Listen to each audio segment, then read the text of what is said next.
ప్రకటన గ్రంథం చేయండి. ప్రకటన గ్రంథం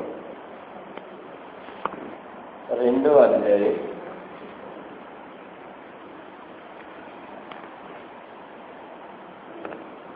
ప్రకటన గ్రంథం 2వ అధ్యాయం 25 నుంచి 27 వరకు చదవండి.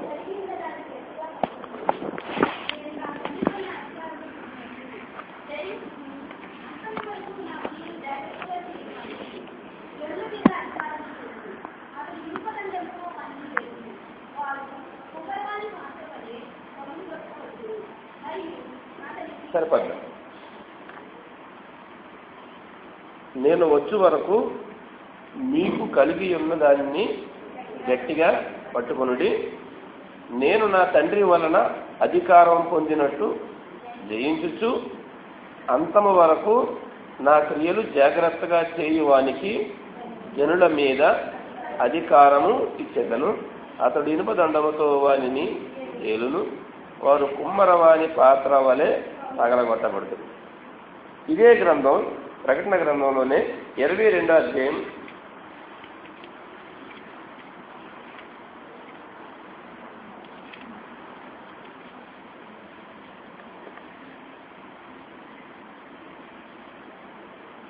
11, 12 ఇది చాలా బాగుంటుందండి. అన్యాయం చేయవాడు ఇంకనూ అన్యాయమే చేయనిమ్ము, అపవిత్రుడైన వాడు ఇంకనూ అపవిత్రుడుగానే ఉండనిమ్ము, నీతిమంతుడు ఇంకనూ నీతిమంతుడుగానే ఉండనిమ్ము, పరిశుద్ధుడు ఇంకనూ పరిశుద్ధుడుగానే ఉండనిమ్ము. ఇదిగో నేను త్వరగా వస్తున్నాను. వాని క్రియల చెప్పున ప్రతి వానికి ఇచ్చుటకు నేను సిద్ధపరిచిన జీతము నా యొద్ద ఉన్నది. 11వ వచనంలో ఏమంటాడు? అన్యాయం చేయువాడు ఇంకనూ అన్యాయమే చెయ్యనిమ్ము, అపవిత్రుడైన వాడు ఇంకనూ అపవిత్రుడుగానే ఉండనిమ్ము. ఈ 2 వాక్యాలు సంబంధించి మనం ధ్యానం చేద్దామండి. చిన్న ప్రార్థన చేసుకుందాం. సర్వశక్తి మిగిలిన కరుణ గల దేవ, మా పరలోకపు తండ్రి, మరి ఆలయాన్ని చేయడం తండ్రి, నీ వాక్యాన్ని ధ్యానం చేయడం మేము సిద్ధపడుతున్నాం. మా మనసును సిద్ధపరచండి. మానవుడు కనుక బలహీనుడు కనుక మాలో బలహీన తొలగించి పరిశుభ్రతను కుమ్మరింపని దయచేసి సమస్యను అధ్యయనంలో ఉంచుకొని నన్ను మరుగుపరిచి ఘోరకాలను వాడుకున్నామని నమ్మని వేడుకుంటున్నాం తండ్రి. ఆమేన్. ఈ 2 కూడా కండిషన్స్. మొదటి కండిషన్ చూడండి, ప్రకటన గ్రంథం 2వ అధ్యాయంలో ఏమంటాడో అంతము వరకు సహించాలి అనేది ఒక కండిషన్. 2వ దాంట్లో అది మనం చేయవలసింది. 2వ దాంట్లో ఏం చేస్తాడంటాడండి? ప్రకటన 22:11 ఏమంటాడు? నేను త్వరగా వచ్చుతున్నాను అని చెప్తున్నాడు. ఈ 2 మనం అంతము వరకు సహించాలి. ఇది మనం చేయవలసిన పని. అంతము వరకు సహించాలి. సరే, చిన్న కథ మీకు చెప్తాను దీనికి సంబంధించి. అందరికి తెలిసిన కథ ఇది. ఒక నక్క అలా వెళ్తూ ఉంటుందట. వెళ్తూ ఉంటే ఒక తాబేలు దొరికిందని. ఈ మధ్యన ఈ రోడ్డు క్రాస్ అవుతుంది, చాలా చనిపోతున్నాయి, బండి మీద చూస్తున్నాం అనుకుని. తాబేలు దొరకగానే ఈవేళ మంచి భోజనం దొరికింది నాకు అనుకున్నది నక్క. దాన్ని పట్టుకుని ఇంటికి పట్టుకెళ్ళింది. కొరకడం మొదలైపోయింది. ఎక్కడ కొరికినా అది కొరుకు పడ్డంలే. ఎందుకు కొరుకడదండి? తాబేలు చాలా గట్టిగా ఉంటుంది. గంట కష్టపడ్డది, 2 గంటలు కష్టపడ్డది, 3 గంటలు కష్టపడ్డది, ఫలితం దక్కలే. అప్పుడు లోపల నుంచి తాబేలు నవ్వుకుంటుంది అనమాట. ఇది నన్ను ఏమీ చేయలేదని దానికి అర్థమైపోయింది. అప్పుడు తాబేలు ఏమన్నదంటే అమ్మ నక్క గారు, నక్కబావ గారు అందాం, నక్కబావ గారు మీరు నన్ను తినాలి అంటే నేను బాగా ఆరిపోయానండి, బయటకు వచ్చేసాను నీటిలోంచి, చాలాసేపు అయింది, అందుకే బాగా గట్టిగా అయిపోయింది. మీరు నన్ను తినాలి అంటే నన్ను నీటిలో నానబెట్టాలి అని చెప్పింది. యాక్చువల్గా నక్క చాలా తెలియగలితే ఇంకా దానికి వేరే మార్గం లేదు. అయితే నేను ఎక్కడ నానబెట్టాలంటే నది ఉంది కదండి, నదిలోకి తీసుకెళ్ళండి. నది దగ్గర తీసుకెళ్ళిపోయిన తర్వాత ఏం చేయాలంటే నన్ను నీటిలో నానబెట్టేయండి, నానిపోతాను, తీసుకొని తినేయండి అని చెప్పింది. అప్పటికి నాకు తెలివితేటలు వచ్చి, ఆహా నీకు తెలివితేటలు నా దగ్గర చూపిస్తున్నావా అంటే, నీకు అంత తింగర దానిలో కనపడుతున్నాను నేను నీటిలో వదిలేస్తే నువ్వు వెళ్ళి నేనంత మోసం చేసేదాన్ని కాదని నేను. సరే, నా మీద నీకు నమ్మకం లేకపోతే ఇక నమ్మకం లేదు మనం ఉండడం కూడా అనవసరం. సరే, మీరు పని చేయండి, నీటిలో పెట్టండి, ఒక కాలుతో నన్ను పట్టుకోండి అని చెప్పింది. మరి ఇంక బాగుంది కదా, సాక్ష్యం బాగుంది, ప్లాన్ బాగుంది. తప్పించుకుని వెళ్ళే అవకాశం తావేలికి లేదు. నీటిలో పెట్టిన తర్వాత కాలు నొక్కి పెట్టి ఉన్నది, తావేలు లోపల ఉంది. నానవా ఇంకా నానలేదండి, నానవా ఇంకా నానలేదు, నానవా ఇంకా నానలేదు. చివరికి నానవా అంటే అంతా నానని కానండి, మీ కాలు ఎక్కడైతే పెట్టారో అక్కడ ఒక్క చోటే నానలేదని చెప్పింది. చెప్పగానే ఈ కాల్ చాలా తెలివితేటగా ఈ కాల్ తీసి ఇంకో చోట పెట్టేలోనే వెళ్ళిపోయిందండి. మరి కాల్ తీయాలి కదండి, 2 కాళ్ళు ఒకసారి పెట్టేలేదు కదా. అంటే ఈజీగా జారిపోయింది తాబేలు. అంతమ వరకు సహించకపోతే మన పరిస్థితి అంతే. వాక్యం చెప్పేది వేళ ఒక క్రియ మనం రక్షణలోకి పొందాం, దేవుడు రక్షణ మనకి ఇచ్చేశాడు అని మన ఇష్టం వచ్చినట్టు జీవించేయచ్చా? కోరిన సినిమాలు, కోరిన జలసాలు, ఏ విధంగా జీవితం అనుభవించాలో ఆ విధంగా అనుభవించేయచ్చా? రక్షణ ఇచ్చేసాడు కదా దేవుడు. తన కుమారుని వీళ్ళు మనకి చెప్పిన ఆరాధన కూడా ఒకటే ఉన్నారు. దేవుడిని ఆరాధించాలి, దేవుడిని ఆరాధించాలి. ఎలా ఆరాధించాలి, ఎలాగైనా ఆరాధించేయచ్చా?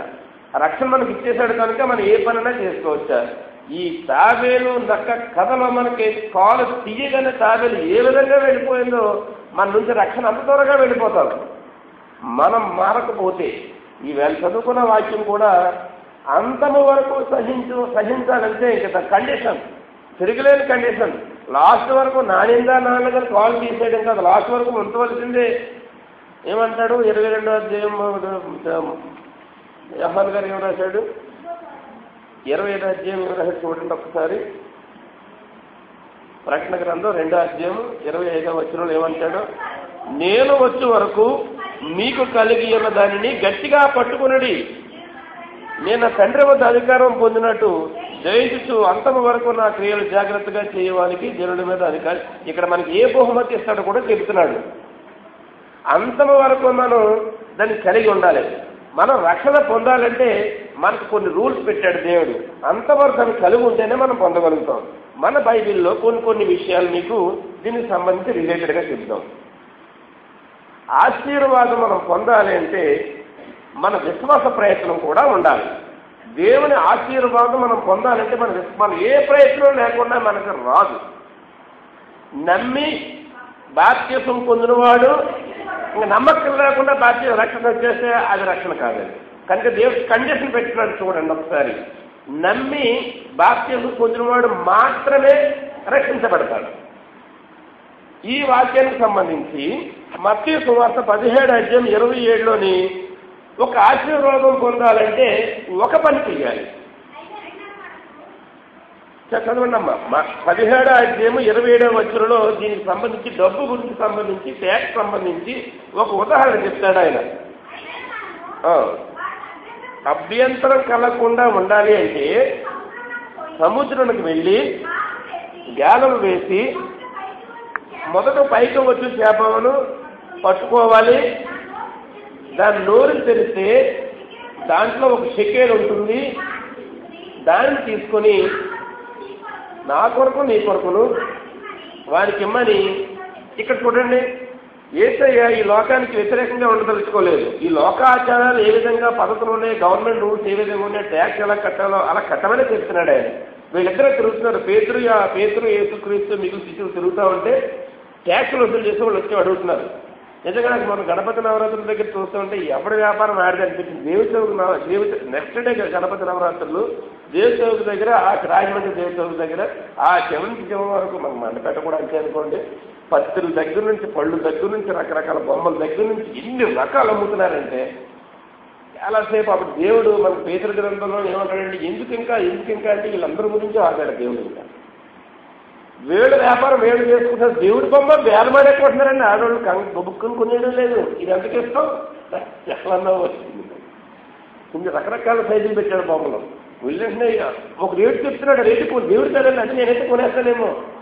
దేవుడు ఇది ఎంతకి ఇస్తాను అంతకేమా, ఇది అమ్మా ఇంతకైతే ఇస్తాను, ఇది అతను దేవుడి బొమ్మ కొన్న తర్వాత పచ్చలు ఎన్ని కొంటున్నారు. ఈలోగా ఒక చోట గొడవ అవుతుంది. గొడవ అవుతుంది, ఏది గొడవ అవుతుంది, వాడు ఇంకొకరు వచ్చే వాటితో ఇక్కడ కాగితం రాసి ఇలా పడేసినట్టు మీదకి అది నేను ఏమనంటాడు, నేను గంట అయిందంటాడు. ఆశలు పెట్టండి అది. ఈ ప్రజల మీద వ్యాపారం చేసుకుంటే వీడి మీద వ్యాపారం చేసుకోవడం. అలాగే యేసుక్రీస్తు శిష్యులు తిరుగుతూ ఉంటే మీ బోధకుడు డబ్బులు కట్టడా అని అడుగుతున్నారు. డబ్బులు కట్టడంటే వాళ్ళు వచ్చి యేసుక్రీస్తుకి చెప్పారు అంటే మీరు కూడా ట్యాక్స్ కట్టాలట. అయితే ఒక పద్ధతి పెట్టుకున్నారు ఇక్కడ, జరగలేవండి అలాగే. అయితే మన దగ్గర డబ్బులు లేవండి, అయితే వెళ్ళు సముద్రంలోకి వెళ్ళు. అలా అన్నాడండి, గేలం అన్నాడా? గేలం వెయ్యి అని ఏమవుతుంది, ఒక చేప పడుతుంది, చేపను పట్టుకొని తీసుకురా. నిజంగా ఒక దానికి ఒక కారణం మనకు అసలు సందర్భం కాదనుకోండి, అది 2 రోజుల క్రితం 3 రోజుల క్రితం ఆ చేప దాన్ని మింగి అలాగే ఉందటండి. దేవుడు గేలం వేస్తాడు, దాన్ని తిరిగి ఇవ్వాలని. ట్యాక్స్ కట్టేయాలి అంటే, ట్యాక్స్ కట్టాలి అంటే ముందు ఏం చెయ్యాలండి? ఇక్కడ పేతురు గేలం వెయ్యాలి. వీళ్ళ దగ్గర నుంచి మనం ఆ బహుమతి లేకపోతే ఆ రూల్ పాటించాలంటే ఖచ్చితంగా మనం చేయవలసిన కార్యక్రమం గేలం వేయడం. ఇక్కడ రెండో సబ్జెక్టులోకి వెళ్దాం. మార్కు సువార్త 3వ అధ్యాయము 3-5 వచనంలో ఏముంటుంది? ఒక ఊట చేయగలమని కనబడతాడు మనకి. మార్కు సువార్త 3వ అధ్యాయం 3వ వచనం 5వ వచనంలో ఏముంటుందండి? అతన్ని చేతికి వచ్చి హ్యాండిక్యాప్లో పెట్టుకున్నాడు, అతనికి చెయ్యి బాగోలేదు. యేసు అక్కడికి వెళ్ళాడు. వెళ్ళిన తర్వాత ఏమంటాడండి? లేచి నిలబడమన్నాడు.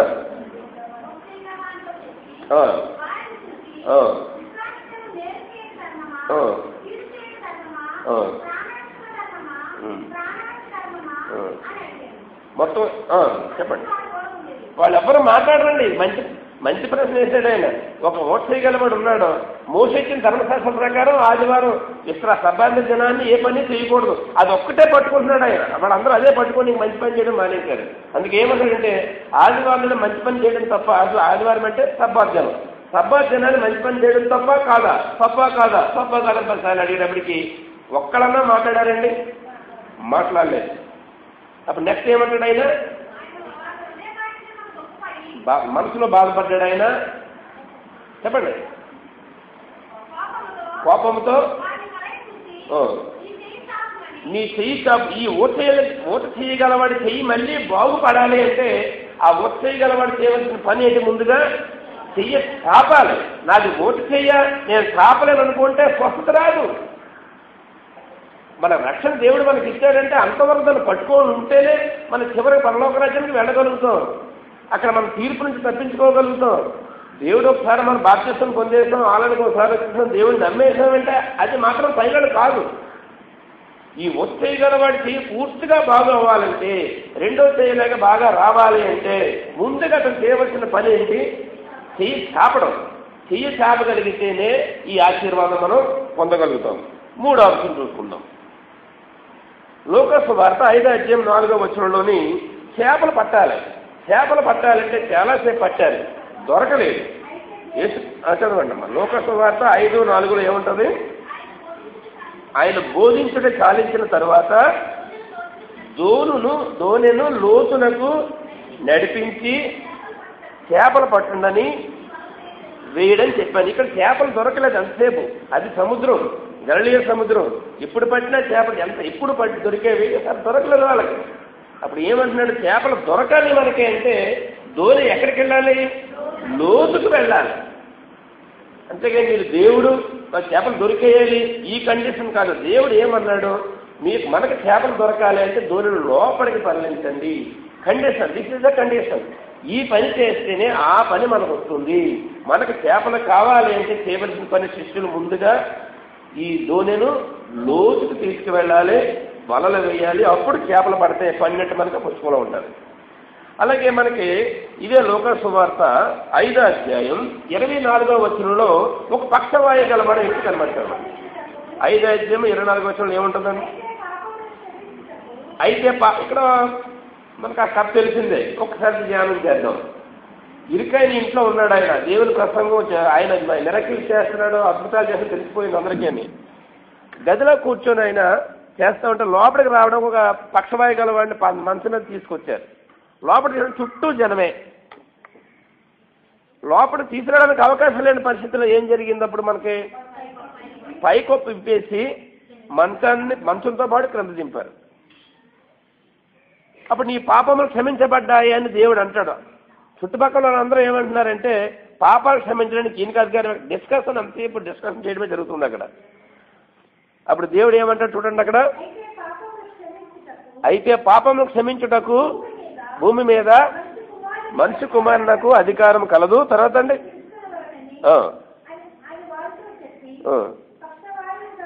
పక్షవాయు గల వానితోటి ఏమని పని చేయమని చెప్పాడు ఆయన, నీవు లేచి నీ మంచం ఎత్తుకొని నీ ఇంటికి వెళ్ళుము.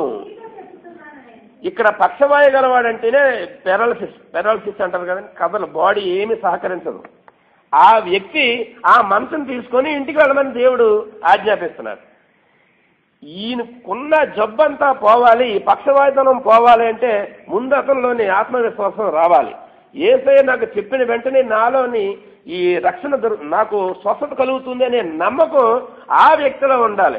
ఆ వ్యక్తి ఆశీర్వాదం పొందాలి అంటే ముందుగా ఆయన చేయవలసిన పని ఏంటి, లేచి మంచాన్ని ఎత్తుకొని నడిచేయాలంతే.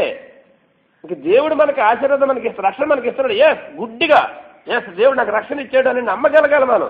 ఇచ్చాడా ఇవ్వలేదా, ఇచ్చాడా ఇవ్వలేదా అనుమానం ఎప్పుడైతే వచ్చిందో సాతాను ఏం లేదు, భార్యాభర్తల మధ్య ఇద్దరు గొడవ రావాలంటే చాలా సింపుల్. సాతాన్ అనేవాడు అవ్వ దగ్గరికే వచ్చాడు. ఎంత సింపుల్గా అడుగుతాడంటే క్వశ్చను, ఇది నిజమా అని అడుగుతాడు. ఇది నిజమా అనగానే అవ్వమ్మ చెవి ఎప్పుడైతే ఇచ్చిందో చెప్పవలసినవన్నీ చెప్తాడు ఆయన. స్త్రీల దగ్గరికి ఎవరైనా ఇంకొక ఆడవిడ ఎవరైనా వచ్చి అండ్ మీ ఆయన్ని నేను రోడ్ మీద చూశాను అని అనగానే చూసి అంటే మనకు తెలియకుండా ఎక్కడ పడతాం చూడండి, ఇంకొక ఆవిడతో ఎవరితోడో మాట్లాడుతున్నాడు అక్క లేకపోతే చెల్లు అన్నారు అనుకోండి, అయిపోయిందండి. ఇంకా ఈ ఒక్క మాట వినగానే నెక్స్ట్ ఆవిడ దానికి ఉప్పు కారం వేయడమే కాదు, మసాలా వేయడం కాదు, దానికి రకరకాల రంగులు టేస్ట్లు ఎన్ని రావాలో అన్నీ రప్పించేస్తుంది. ఇంటికి పాపం ఈ మహానుభావుడికి తెలియదు కదా, వస్తాడు అప్పుడు తేలుతుంది బామ్మ. ఇక్కడ మనం ఒకటే ఒక విషయం గమనించుకోవాలి, చెప్పే మాట తప్పుడు మాట వినొద్దు. ఏసై చెప్పాడు గుడ్డిగా వెళ్ళిపోవడమే. ఇంకా మీ ఆయన ఎక్కడో చూశానంటే చూసావులే అమ్మా అనండి, అక్కడితో కట్ అయిపోయిన సబ్జెక్ట్. వెరిఫై చేసుకోవచ్చు, దొరకడం కొన్ని అంతరతన్న బయటకు వచ్చేస్తే ఎక్కడ దాయిలేము, కొన్ని దొంగతనాన్ని ఇంకో దాన్ని కూడా దాయిలేం. మనం అక్కడ అవకాశం ఇచ్చామంటే మన సాతాను మన మీద అధికారం చెలాయిస్తుంది. ఇక్కడ ఒకటే ఒక పాయింట్ ఉన్నది, ఇక్కడ నీవు మన పరుపుని ఎత్తుకొని నీ మంచాన్ని ఎత్తుకొని వెళ్ళిపో అన్నాడు దేవుడు. నమ్మి గుడ్డిగా ఎవరికి వెళ్ళిపోగలిగితేనే మనం ఆ విజయం సాధించినట్టు. మనం ఇక్కడ ఒకటే ఒక విషయం గమనించుకుంటాం. తర్వాత ఇంకో సబ్జెక్ట్కి వెళ్దాం. కుష్ఠరోగం గురించి పక్షవాయు గురించి మాట్లాడుకున్నాం కదా. ఇప్పుడు చూడండి, లూకాసు వార్త 17వ అధ్యాయంలో ఇంకొక బాగుపడిన వ్యక్తి కనపడతాడు. కుష్ఠరోగంతో బాధపడుతున్న వ్యక్తి కనపడతాడు మనకి. లూకాసు వార్త 17వ అధ్యాయం 14వ వచనంలో మీరు వెళ్ళి మిమ్ములను యాజకులకు కనపరుచుకొనడని చెప్పాను. ఇక్కడ 10 మంది కుష్ఠవ్యాధి మనం పోయిన ముందు ఫస్ట్ వారం ఎప్పుడో మాట్లాడుకున్నాం. మనం 10 మంది కుష్ఠవ్యాధులు కనిపించారు, రక్షించండి బాగు చేయండి అని యేసుక్రీస్తుని అడిగారు. ఆయన మీరు వెళ్ళి ఎక్కడికి వెళ్ళమంటున్నాడు, వీళ్ళ కుష్ఠవ్యాధి తగ్గించే శక్తి యేసుక్రీస్తుకు ఉంది. కానీ ఈ వ్యాధి తగ్గాలంటే ముందుగా వాళ్ళు ఎక్కడికి వెళ్ళాలి, యాజకుడి దగ్గరికి వెళ్ళాలనే క్రియ జరగాలి. ఆ క్రియ జరిగితేనే వీళ్ళకి తగ్గుద్ది, వీళ్ళు వెళ్లకుండా తగ్గదు. కనుక అందరూ కూడా వెళ్ళిపోవడం, ఒక వ్యక్తి తిరిగి మళ్ళీ దేవుణ్ణి ఆరాధించడానికి రావడం మనకు తెలిసిన విషయమే. అలాగే ఇక్కడ మనకి ఆహార సువార్తలోకి వెళ్దాం. ఒక పెళ్లి జరుగుతుంది, ఆటోమేటిక్ మీకు తెలిసిపోయి ఉంటుంది. ద్రాక్షారసం కావాలి, అయిపోయింది. 7 బాణలు 6 బాణలు కదండి, 6. సరే మీ బైబిల్తో మీతో జాగ్రత్తగా మాట్లాడాలి. అలా క్వశ్చన్ చేసేయండి అంతే, తప్పు చెప్పే కానీ క్వశ్చన్ చేస్తూ ఉండాలి. ఇస్సాకి 2 భార్యలు అంటే కాదు 1 భార్య అని చెప్పాలి. యాసాకు 1 భార్య అంటే కాదు 2 అని చెప్పాలి. సరేండి, 3 చదవగలిగితేనే ఇలా వాదించగలుగుతాం. ఇక్కడ మనకి ఎంతో మంది పెద్దలు తీసుకొస్తున్నారు పాస్టర్ గారు. వాళ్ళు ఏదైనా ప్రశ్న వేసినప్పుడు చెప్తామో బ్యాటరీ సంఖ్య మన ఆయన చూసారండి, ఆయన విశాఖపట్నం అని చెప్పారు, మీరు చాలా ఫాస్ట్గా చదివేస్తున్నారు అంటున్నాడు ఆయన. ఫాస్ట్గా చదవడమే కాదు, మనం చెప్పినప్పుడు అవునని చెప్పగలిగితే మన సంఘానికి పేరు వస్తుంది. దేవుని దగ్గర మనుషుల పేరు మనకు అక్కర్లేదు. సరే చూడండి, ఇక్కడ పెండ్లి విందులో ద్రాక్షారసం అయిపోయింది. ద్రాక్షారసం అయిపోగానే అందరికీ చెడ్డ పేరు వస్తుంది. దేవుడు ఏం చేసేటప్పుడు ముందు ఏం చేయమన్నాడు? ద్రాక్షారసం అయిపోగానే వాళ్ళ అమ్మగారు వచ్చింది, బాబు ద్రాక్షారసం అయిపోయింది, దాని మనం మాట వస్తుంది, మనకి ఇలా బంధువులు మాట రాకుండా చూడండి. దేవుడు ముందు ఏమంటాడో, నా సమయం ఇంకా రాలేదు, నువ్వు వెళ్ళవమ్మా అన్నాడు. మరియమ్మ అడిగే టైం నాకు బాధ అనిపించింది, తల్లిని అలా తిట్టాడు ఏంటో అని. మరియమ్మ అడిగే టైం ఇంకా సమయం రాలేదు. అప్పుడు దేవుడికి ప్రతి క్షణము విలువైంది, మనకు ప్రతి క్షణము విలువైంది. నిజంగా మరి కాకినాడ అపార్ట్మెంట్ కూలిపోయింది, 5 అంతస్తుల బిల్డింగ్, అది అలా దిగింది అది కిందకి. నిజంగా ఎవరు చనిపోలేదు అంటున్నారు. ఆ సమయం మనకి ఆ సమయంలో ఎవరైనా క్రింద ఉన్నా అందరూ చనిపోదురు, ఎవరు చనిపోలేదనే వచ్చేది. సమయం చాలా అమూల్యం దేవుడికి. మనకి ఎన్ని నిమిషాలు, ఎన్ని గంటలు, ఎన్ని రోజులు, ఎన్ని నెలలు, ఎన్ని సంవత్సరాలు జీవితం ఇస్తాడో అంతే. తర్వాత 2 క్షణాల్లో మనిషికి కనపడ్డా ఇంకా నా సమయం ఇంకా రాలేదని మరియంతో చెప్పేటప్పటికి సమయం ఇంకా రాలేదని. తర్వాత వచ్చింది, ఏమన్నాడు వాళ్ళతోటి? మీరు బాణల నిండా నీళ్లు నింపండి. మనకు ద్రాక్షారసం కావాలంటే ముందు చేయవలసిన పని ఏంటి? బాణల నిండా నీళ్లు నింపబడాలి, అది ఆటోమేటిక్గా ద్రాక్షారసం కింద మారుతుంది. తర్వాత చూడండి యోహాను సువార్త, ఇక్కడ జీవజలం కావాలి. జీవజలం కావాలి అంటే ఈ సమరయ స్త్రీ చేయవలసిన పని ఏంటో ఆయన వర్ణిస్తున్నాడు. యోహాను సువార్త 4వ అధ్యాయం 16వ వచనంలో ఏమంటాడు? యోహాను సువార్త 4వ అధ్యాయం 16లో చదవండి. నీవు వెళ్ళి నీ పెనిమిటిని పిలుచుకుని రమ్ము అని చెప్తున్నాడు. ఇక్కడ ఏమంటుంది ఈవిడ? మధ్యాహ్నం వెళ్ళింది, యోదయ నుంచి ఆయన గలిలీకి వెళ్ళిపోతున్నాడు. ఆయన మధ్యలో సమరయ దేశం వచ్చింది, మిట్ట మధ్యాహ్నం మంచి దాహంలో ఉన్నాడు ఆయన. శిష్యులు భోజనానికి ఊళ్ళోకి వెళ్ళారు. ఈ బావి ఊరి బయట ఉంది, సంభాషణ జరుగుతుంది. యూదులు సమరయుల్ని ముట్టరు, కానీ యేసుక్రీస్తు మంచినీళ్ళు కావాలని అడిగాడు. ఆవిడ ఏమంటుంది? మేము మంచినీళ్ళు ఇస్తే మీరు తాగరు కదా అని. సరే, ఇది చాలా లోతుగా ఉంది అంటే నేనిచ్చే తాపికాలు, నేనిచ్చే నీళ్లు తాగితే ఎప్పటికీ కూడా నీకు దాహం రాదు అని యేసుక్రీస్తు ఎప్పుడైతే అన్నాడో వెంటనే ఆవిడ ఏమంటుంది? ఆ నీళ్ళు నాకు ఇచ్చేయండి అన్నది. ఆ జీవజలం నేను నీకు ఇవ్వాలంటే ఆయన కండిషన్ ఏం పెట్టాడు అక్కడ? నీ వెళ్ళి ఏ భర్తను తీసుకొస్తుంది? తేట పడాలి ఆవిడ. ఇక్కడ వాక్యం ఆవిడ కించపరిచే ఉద్దేశంతో దేవుడు అక్కడ చెప్పడం లేదు, ఎవరిని కించపరిచే ఉద్దేశంతో ఆయన అంటడం లేదు. రక్షణ నీరు పొందడానికి ఆవిడ ముందుగా తేట పడాలి. ఆవిడ ఈ లోకంలో, ఈ లోక మాలిన్యాల్లో జీవించడం కాదు. ఆవిడ ఇవన్నీ వదిలేయగలగాలి. ఇవన్నీ వదిలేసి ఆవిడ రాగలిగితే ఈ దాహం ఎప్పటికీ కూడా దాహం అని జీవజలాన్ని ఇస్తానంటున్నాడు ఆయన. జీవజలం ఆయనకి ఇస్తాను అంటున్నప్పుడు ఈవిడ చేయవలసిన పని ఏంటి? ముందుగా ఆవిడ తేటపడాలి. సరే, ఇంకో అంశం యోహాను సువార్త 5వ అధ్యాయం 8వ వచనం చూడండి. యోహాను సువార్త 5:8లో నీవు లేచి, ఇక్కడ 38 సంవత్సరాల నుంచి ఒక పేషెంట్ కనపడ్డాడు మనకి. నీవు లేచి నీ పరుపెత్తుకొని నడుమని వారితో చెప్పగా వాడు స్వస్థత నుండి తన పరుపెత్తుకొని లేచి. ఇక్కడ 38 సంవత్సరాల నుంచి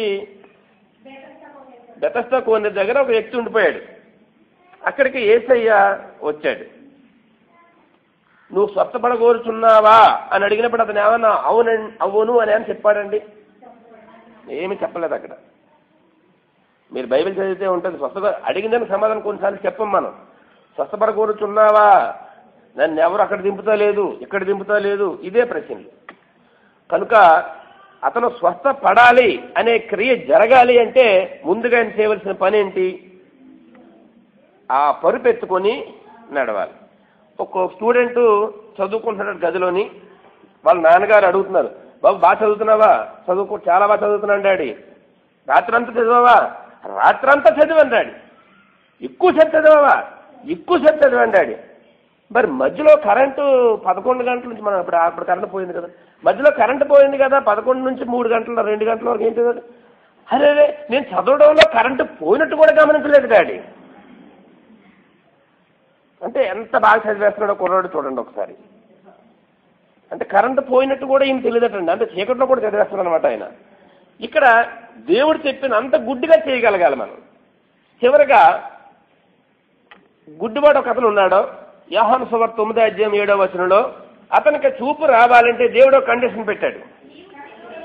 నీవు సిలోహు అనే కోనేరులోకి వెళ్ళాలి, అక్కడ కడుక్కోవాలి. ఈ గుడ్డివాడికి చూపు రావాలంటే యోహాను సువార్త 9:7 ఉంటుందండి. అది సిలోహు కోనేరుకి వెళ్ళి అందులో కడుక్కుంటేనే కానీ ఈ చూపించడం చూపి ఇవ్వలేడా. కానీ అతనికి నమ్మకం కలగాలన్నా, విశ్వాసం పెరగాలన్నా ఒక పని అప్పగించాడు ఆయన. అక్కడికి వెళ్తేనే కానీ అతనికి స్వస్థత రాదు. చివరిగా యోహాను సువార్త 11:39 చనిపోయిన లాజరు మనకు కనబడతాడు. అక్కడ మరియా మార్త బ్రదర్ ఆయన చనిపోయాడు. 3 రోజులు అయింది. అక్కడ డెడ్ బాడీని తీసుకెళ్లి సమాధిలో పెట్టేశారు, ఓ రాయి మూసేశారు. ఆయన బ్రతకాలి. యేసుక్రీస్తు ఈ బేతనీ కాకుండా యోర్దానికి అద్దరనున్న బేతనీలో ఉంటాడు. ఆయన 3 రోజులు ప్రయాణం చేసి వచ్చాడు. ఆయన వచ్చిన తర్వాత ఏమంటున్నాడు, మరియమ్మ మార్తని ఇష్టం వేసేస్తుంది, అక్క నువ్వు ఉండుంటే చనిపోను, నా తమ్ముడు బతుకును, ఎప్పుడు కూడా మీరు అందరూ ఫ్రెండ్షిప్గా ఉండేవాళ్ళు, ఈ టైప్లో ఏదో మాట్లాడుతూ ఉంటుంది ఆవిడ. వెళ్ళారు, సమాధి దగ్గరికి వెళ్ళారు. రాయి తొలగించండి అని చెప్పారు కదా, చదవండి అమ్మసారి. ఏసి రాయి తీసివేయండి అని చెప్పాడు ఆయన. లాజరు సమాధిలోంచి బయటికి రావాలంటే ముందుగా జరగవలసిన క్రియ ఏంటండి, ఆ రాయి తీయబడాలి. కనుక ఇవాళ మనం చదువుకున్నది ఒకటి, అంతం వరకు సహించాలి. అంతం వరకు సహిస్తేనే అధికారం వస్తుంది. అధికారం అంటే ఏ అధికారం? పరలోకానికి ప్రవేశించే అధికారం మనకు వస్తుంది. దేవుడు ఏ కండిషన్ అయితే పెట్టాడో గుడ్డిగా నమ్మగలిగితేనే మనకు సాధ్యం. చివరిగా 22 ప్రకటన 22లో చదువుకునేది ముగించుకుందాం. ప్రకటన 22 11 ఏమన్నాడండి, యేసుక్రీస్తు చేయబోయే పని ఏంటి? అన్యాయం చేయవాడు అన్యాయం చేయనిమ్ము. ఇంకదే చివరికి దేవుడు విసిరిపోయాడేమనిపించింది నాకు. పరలోకానికి రండి రండి రండి రండి రండి అని పిలిస్తే రకరకాల కథలో కారణాలు విషయాలు చెప్తున్నామేమో. చివరిగా ఇచ్చిన పనిష్మెంట్ ఒకటి ఫైనల్ స్టేట్మెంట్ అది. అన్యాయం చేయవాడు అన్యాయమే చేయనివ్వండి, ఇంకా అపవిత్రుడైన వాడు అపవిత్రుడుగానే ఉండాలంటే ఇంకా కదా, మారక్కర్లేదు. ఇంకా నీతిమంతుడుగానే ఉండాలి. పరిశుద్ధుడు ఇంకా పరిశుద్ధుడిగానే ఉండాలి. ఇదిగో నేను త్వరగా వచ్చుచున్నాను. ఒక సరిపద్దమ్మ, నేను త్వరగా వచ్చుచున్నాను. ఆయన వచ్చి చేయబోయే పని చెప్తున్నాడు ఆయన. నేను త్వరగా వచ్చుచున్నాను. పాస్టర్ గారు సడన్గా చెప్పాడు, ఇవాళ ప్రిపేర్ అయ్యి వచ్చానండి వాక్యం. ముందు నేను ప్రిపేర్ అయ్యి రాలేదు. ప్రిపేర్ అయ్యి అన్నప్పుడు ఎలా చెప్తాం, ఏదో చెప్తాం. ఒక వ్యక్తి ఇలాగా స్టేజ్ ఎక్కేశాడండి. స్టేజ్ ఎక్కేసిన తర్వాత వాక్యం మొదలెట్టాడు ఆయన. వాక్యం రాసుకున్న కాగితం ఇంటి దగ్గర మర్చిపోయాడు. పాస్టర్ గారు ఆహ్వానించేశారు, వాక్యం చెప్పమన్నారు. అందుకని ఏమన్నాడంటే, రాయ్ దేవుడు చాలా గొప్పవాడు, దేవుడు లోకాన్ని ఎంతో ప్రేమించాడు. ఓ హల్లెలూయా, ఇదిగో నేను త్వరగా వచ్చుచున్నాను. తర్వాత అండి చాలా బాగా జరిగింది, అందరూ చర్చికి బాగా వచ్చారు, ఎక్కువ మంది వచ్చారు, మీ పనులను మానుకొని వచ్చారు, అన్ని పనులు బాగుంది. ఇదిగో నేను త్వరగా వచ్చుచున్నాను. రెండోసారి చెప్పాడండి. వింటున్నారు ప్రజలు, అయ్యగారి దగ్గర సరుకు ఏమీ లేదని అర్థమవుతుంది. కూర్చున్నాడు, మీకు అర్థమైపోద్ది కదండి, ఇక్కడ చెప్పాడు సరుకు లేకపోతే ఏం చెప్తున్నాడులే, రైట్ అనుకున్నా. తర్వాత దేవుడు చాలా గొప్పవాడు, శక్తిమంతుడు, దేవుడు మన కోసం నన్ను కుమారుని పంపించాడు, ఇదిగో నేను త్వరగా వచ్చున్నాను అని చెప్పాడు. అని చెప్తూ ఈ మైకున్న వైన్ ఇలా లాక్కపోతే కాళ్ళు చుట్టుకొని కింద పడిపోయాడు. ఆయన పడిపోయినప్పుడు అక్కడ ముసలావిడ ఉన్నది, కాళ్ళు చెప్పుకొని కూర్చున్నదండి. ఆవిడ ముసలావిడ కదండి, ఆవిడ కాళ్ళ మీద పడిపోయాడు. ఆవిడ కాళ్ళు వెళ్ళిపోయింది. ఆవిడ అన్నది, బాబు నీకు తప్పు లేదు బాబా, నేను త్వరగా వచ్చున్నానని చెప్పావు, చెప్పినప్పటికీ నేను తీసుకోలేదు కాలు, నీ తప్పు లేదు బాబా అని చెప్పింది. ఇక్కడ మనం ఒకటే గమనించుకోవాలి, ఆయన వస్తానని చెప్పినప్పుడు రెడీగా వచ్చేస్తాడు. ఆయన వచ్చేసిన తర్వాత మన తీర్పు తీరుస్తాడు. మనం సిద్ధంగా తాబేలు వదిలేసినట్టు వదిలేస్తే వాళ్ళ రక్షణ మన నుంచి అలా వెళ్ళిపోతుంది. అలా వెళ్లకుండా ఉండాలంటే విశ్వాసంతో పూర్తిగా మనం దేవుని మీద ఆధారపడి మనకు ఏ పని అయితే అప్పగించిన పని చేయడమే, అంతవరకు చేయగలిగితే మన పరలోకంలో మళ్ళీ మనం కలుసుకోగలుగుతాం. ఆ విధంగా చేయడానికి ఆ పరిశుద్ధ దేవుడు మన శక్తిని దయచేయను గాక.